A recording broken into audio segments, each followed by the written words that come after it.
Mis padres se volvieron locos cuando compré una casa para mí y no para mi hermana. Nunca pensé que comprar una casa sería el detonante de una guerra familiar. Siempre creí que el día en que firmara esos papeles sería uno de orgullo, de independencia, de alivio. Pero en mi familia, las cosas nunca funcionan así. En mi familia, cualquier logro mío viene con una pregunta implícita. ¿Y tu hermana? Cuando les conté que había comprado una casa, el silencio fue inmediato. No de sorpresa, no de emoción, sino de cálculo. Vi cómo mi madre fruncía el ceño, como si estuviera resolviendo un problema matemático mal planteado. Mi padre fue el primero en hablar, con ese tono que usa cuando algo no le cuadra moralmente. ¿Y para qué una casa tan grande?, preguntó. No dijo felicidades. No dijo estamos orgullosos. Solo eso. Yo sabía lo que venía. Siempre lo sé. Mi hermana siempre fue la prioridad. La niña sensible. La que no la tuvo fácil. La que necesitaba más apoyo, más comprensión, más ayuda económica. Yo, en cambio, era el fuerte, el responsable, el que se las arregla solo. Esa etiqueta es muy cómoda para los padres. Te libera de la obligación de cuidar a uno de tus hijos. ¿Y tu hermana dónde queda en todo esto?, soltó mi madre al fin, como si mi casa fuera un ataque directo contra ella. Respiré hondo. Había ahorrado durante años. Renuncié a viajes, a caprichos, a descansos. Trabajé horas extra mientras mi hermana se buscaba a sí misma. Y aún así, ahí estaba yo, sentado frente a ellos, sintiéndome culpable por haber hecho algo bien. Esta casa es para mí, respondí. La compré yo. El ambiente se volvió denso. Mi padre apoyó los codos en la mesa, como si estuviera a punto de dar un discurso histórico.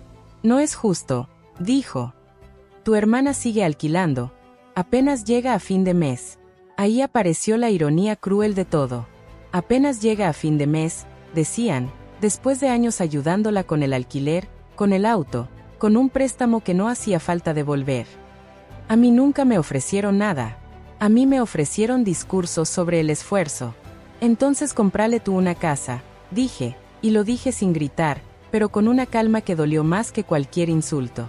Mi madre se llevó la mano al pecho, ofendida, como si yo acabara de cometer una traición imperdonable. No puedes ser tan egoísta, me dijo. La familia comparte. Esa frase me atravesó, porque compartir, en mi familia, siempre significó que yo debía ceder. Yo debía esperar. Yo debía entender.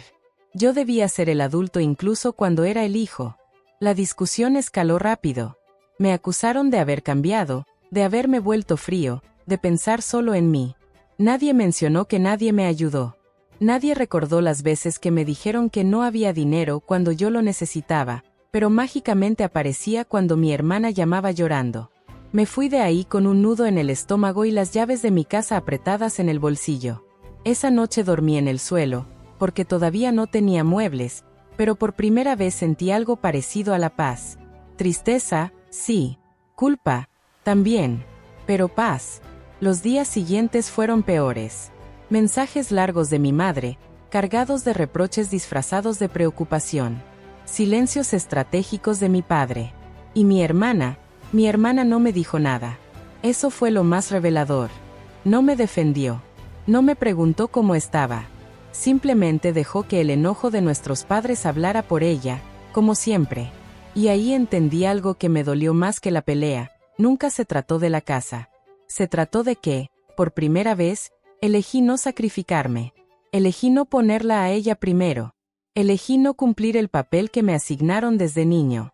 Compré una casa, sí, pero también compré algo más caro. La certeza de que en mi familia, crecer y avanzar tiene un precio. Y que, aunque duela aceptarlo, a veces hacer lo correcto para uno mismo se ve como una locura para los demás. Hoy sigo viviendo aquí. Todavía hay eco en los pasillos, pero no hay reproches. Y cada vez que cierro la puerta, recuerdo que esta casa no es solo un lugar. Es la prueba de que, por una vez, me elegí a mí. Después de mudarme, el silencio familiar se volvió una rutina. Ya no había discusiones directas, solo mensajes pasivo-agresivos y llamadas breves llenas de suspiros. Yo seguía intentando convencerme de que estaba bien, de que había hecho lo correcto. Pero crecer en una familia donde siempre eres el segundo deja marcas profundas. Incluso cuando ganas, sientes que robaste algo que no te pertenecía. Pasaron meses. Amueblé la casa poco a poco. Cada objeto lo compré con cuidado, como si aún tuviera que justificar cada gasto ante alguien invisible. En Navidad, mis padres insistieron en que fuera. Dudé. Sabía que no sería una noche tranquila, pero algo en mí aún quería creer que podían verme como algo más que el hermano que se las arregla solo. La cena fue incómoda desde el inicio. Mi hermana estaba allí, sonriente, hablando de su nuevo proyecto, otro más, que, según ella, esta vez sí iba en serio. Mis padres la escuchaban con atención devota. Yo comía en silencio, observando el viejo patrón intacto, como una obra que se repite sin cambios. Fue después del postre cuando todo cambió. Mi padre se levantó, fue a buscar unos papeles y los dejó sobre la mesa. «Hay algo que tenemos que aclarar», dijo. Algo que debimos decir hace tiempo. Mi madre evitaba mirarme. Mi hermana, en cambio, parecía nerviosa. «La casa que compraste», continuó mi padre, «no es solo eso lo que causó el problema». Sentí un escalofrío. «¿Entonces qué es?», pregunté. Mi madre habló al fin, con voz temblorosa. «Esa casa se parece mucho a la que era de tu abuelo». El nombre de mi abuelo cayó como un golpe seco. Nadie hablaba de él. Había muerto cuando yo era adolescente, y siempre se dijo que no dejó nada importante. «¿Y?», respondí. «Eso no explica nada». Mi padre suspiró. «Tu abuelo dejó una herencia. No dinero exactamente, propiedades. Y una de ellas debía ser para ti». Me quedé helado. ¿Debía? Mi hermana se removió en su silla. «Papá», murmuró, «no íbamos a decirlo así». Entonces lo entendí. Y cuando lo entendí, dolió más de lo que esperaba. Mi abuelo me había dejado esa propiedad a mí. No a los dos. No a mi hermana. A mí. Lo había dejado por escrito, porque según él, y esto lo dijo mi madre casi en un susurro, yo era el único que sabía cuidar lo que construía. Pero mis padres decidieron no decírmelo. Consideraron que no era justo para mi hermana. Así que vendieron la propiedad años atrás y usaron el dinero para ayudarla. Para su universidad fallida. Para su primer departamento. Para su segundo intento de negocio. Para cada caída que tuvo. Yo me quedé sin nada. Sin herencia. Sin explicación. «Nunca te lo dijimos», dijo mi madre, «porque sabíamos que tú lo entenderías». Ahí apareció la ironía más cruel de todas. Confiaron en que yo entendería. Como siempre, me levanté lentamente. Sentía rabia, pero también una claridad dolorosa. «¿Sabes qué es lo peor?», dije. «Que aún después de todo esto, me hacen sentir culpable por comprar una casa con mi propio esfuerzo». Mi hermana lloraba. Decía que no sabía, que nunca se lo dijeron así. No sé si le creí. Tal vez sí, tal vez no. Pero eso ya no importaba. «No se trata de dinero», continué. «Se trata de que me quitaron algo que era mío porque asumieron que yo no lo necesitaba. Porque siempre pensaron que yo podía cargar con todo». Salí de esa casa con una sensación distinta a la de la primera pelea. Ya no era solo tristeza. Era duelo. El duelo de entender que mis padres no solo me habían exigido más, también me habían quitado más. Esa noche volví a mi casa. A mi casa. Y por primera vez, la vi diferente. No como un acto egoísta, sino como una especie de justicia tardía. Sin saberlo, había recuperado algo que me pertenecía desde siempre. Un lugar propio, sin condiciones, sin comparaciones. Ahora sé la verdad. Y aunque duele, también libera. Porque ya no tengo que preguntarme por qué nunca fui suficiente. La respuesta no estaba en mí. No pasó mucho tiempo antes de que mi hermana me buscara. No fue una llamada ni un mensaje largo lleno de disculpas. Fue algo peor.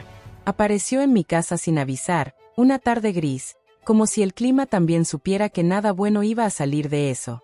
Cuando abrí la puerta y la vi ahí, parada en el umbral, sentí una mezcla de rabia y cansancio. Entró sin esperar invitación, mirando alrededor con una sonrisa forzada. «Es linda», dijo.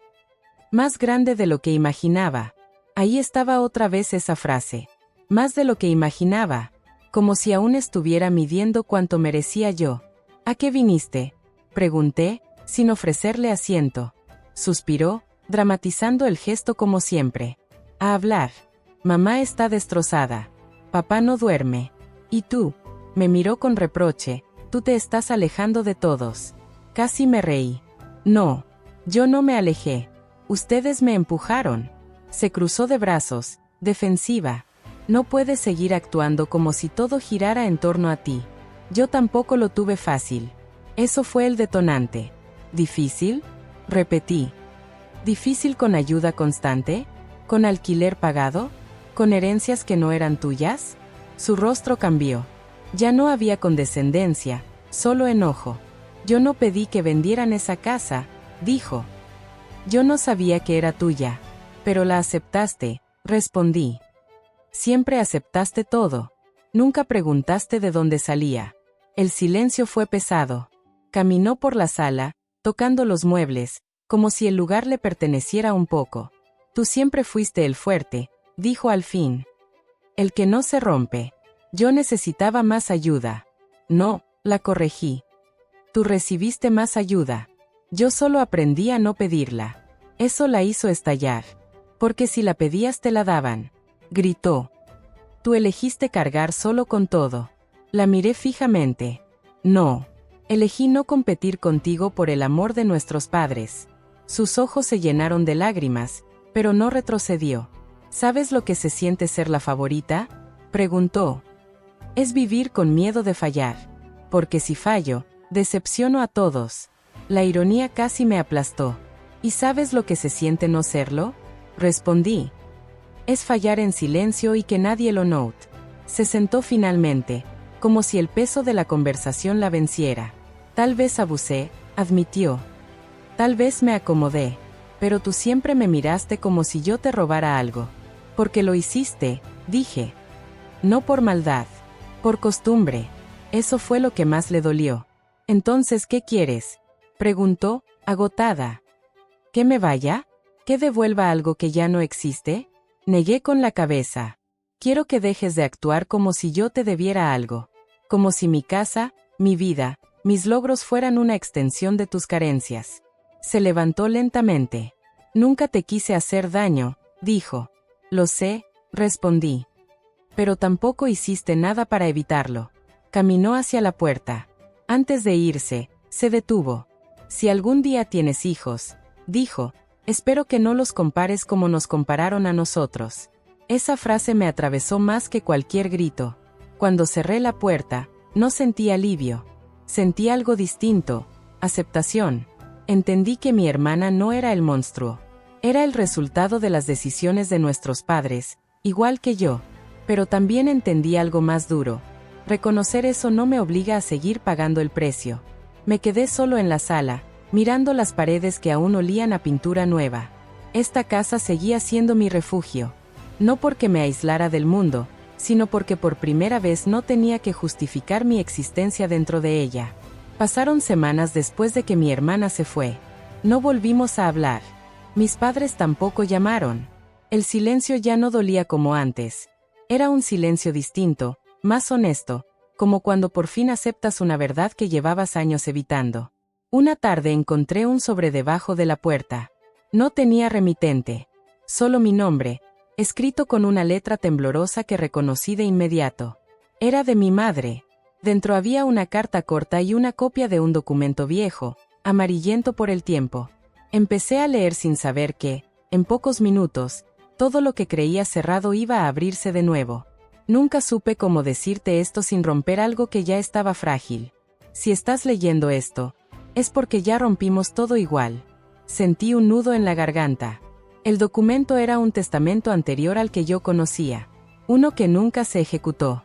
Uno que nadie me mencionó jamás. Mi abuelo no solo me había dejado una propiedad, me había dejado todo. La casa, los terrenos, los ahorros. Todo estaba destinado a mí. Y la razón no era la que mis padres me habían dicho. No era porque yo supiera cuidar lo que construía. Era porque yo no era su nieto biológico. Tuve que sentarme. La carta continuaba. Tu abuelo lo supo desde el principio. No eras menos hijo para nosotros, pero sí eras distinto. Y él vio algo en ti que nadie más vio, que siempre ibas a necesitar demostrar que merecías tu lugar. Mi madre confesaba algo que jamás imaginé. Yo era hijo de una relación anterior de mi padre. Me adoptaron siendo muy pequeño. Nadie me lo dijo. Nadie pensó que tenía derecho a saberlo. Mi hermana sí era su hija biológica. Todo encajó con una claridad brutal. No era solo favoritismo. No era solo costumbre. Era culpa. Mis padres no protegían a mi hermana porque fuera débil. La protegían porque era su verdadera hija. Y a mí me exigían más porque necesitaban convencerse de que habían hecho lo correcto al traerme a su familia, sin nunca decirme la verdad. El testamento nunca se ejecutó porque mis padres lo impugnaron. No podían permitir que todo quedara para el que no era de sangre. Vendieron, repartieron, compensaron, ajustaron la realidad hasta que encajara con su conciencia. Y yo crecí creyendo que simplemente no era suficiente. Lloré, no de rabia, de entendimiento. Por primera vez en mi vida, dejé de preguntarme qué hice mal. 2 días después, llamé a mi hermana. No para reclamarle, no para explicarle, solo para decirle la verdad. Hubo silencio al otro lado. Largo, doloroso. Entonces, dijo finalmente, ¿tú siempre lo supiste? No, respondí. Pero siempre lo sentí. No discutimos. No hizo falta. Lo que nos separó durante años no fue la herencia, ni la casa, ni el favoritismo. Fue un secreto que nos deformó a los dos desde lugares distintos. Esa noche caminé por mi casa como si fuera la primera vez. Ya no era solo un símbolo de independencia. Era una prueba irrefutable de algo más grande. No me la regalaron. No la heredé. No me la debían. La construí yo. Desde cero. Sin saber siquiera quién era. Y eso lo cambió todo. Porque entendí que mi historia no empieza donde ellos decidieron ocultar la verdad. Empieza donde yo decidí quedarme, elegirme, y construir un lugar propio, incluso cuando nadie me explicó porque siempre tuve que hacerlo solo. No dormí esa noche, no porque la verdad doliera, eso ya lo había aceptado, sino porque por primera vez sentí algo nuevo, libertad. La verdad no me rompió, me ordenó por dentro. Era como si toda mi vida hubiera estado intentando resolver un rompecabezas sin saber que faltaba la imagen de referencia. Al amanecer, preparé café y me senté en el suelo de la cocina, apoyado contra la pared. Pensé en mi abuelo, en cómo me miraba distinto, no con lástima, sino con respeto. Ahora entendía por qué siempre me decía que yo tenía raíces propias, aunque no supiera todavía dónde estaban. Decidí ir a ver a mis padres, no para exigir, no para pelear. Fui porque ya no necesitaba que se defendieran, necesitaba que fueran honestos.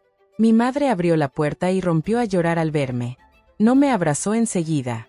Dudó, como si no supiera qué derecho tenía a hacerlo. Ese gesto, pequeño, fue más reparador que cualquier disculpa ensayada. Lo sé, le dije antes de que hablara. Todo. Nos sentamos en la mesa de siempre. Mi padre parecía más viejo, más cansado, más humano. Nunca quisimos que te sintieras menos, dijo él. Pero me criaron para sentirme solo, respondí con calma. Y ahora entiendo por qué. Mi madre tomó aire, como si llevara años conteniéndolo. Tuvimos miedo, confesó. Miedo de perderte si sabías la verdad. Miedo de que pensaras que no eras realmente nuestro. Lo que me hizo dudar no fue la verdad, dije. Fue el silencio. No hubo discusión. No hizo falta. Por primera vez no intentaron justificarse. Solo escucharon. Y por primera vez, yo no hablé desde la herida, sino desde el lugar que había construido para mí mismo. Antes de irme, mi padre me alcanzó un sobre. Esto nunca se firmó, dijo. Pero debería ser tuyo. Era una carta de mi abuelo. No hablaba de herencias ni de propiedades. Hablaba de identidad, de pertenencia, de elegir quedarse incluso cuando no se tiene la obligación de hacerlo. Esa noche llamé a mi hermana de nuevo. Nos vimos en un café neutral, sin recuerdos pesados en las paredes. No éramos enemigos. Tampoco éramos todavía aliados. Éramos dos personas intentando reconstruirse con piezas nuevas. Siento haber ocupado tanto espacio, me dijo. No supe ver que te lo quitaba. Y yo siento haberte culpado por cosas que no elegiste, respondí. No nos abrazamos enseguida, pero sonreímos. Y eso fue suficiente. Hoy sigo viviendo en mi casa, pero ya no la veo como un refugio contra mi familia, sino como un punto de partida. No necesito que el pasado sea justo para que el presente sea mío. Aprendí algo que nadie me enseñó de niño. La pertenencia no siempre viene de la sangre, sino de la elección consciente de quedarse, incluso después de saberlo todo. Y por primera vez, esa elección fue mía.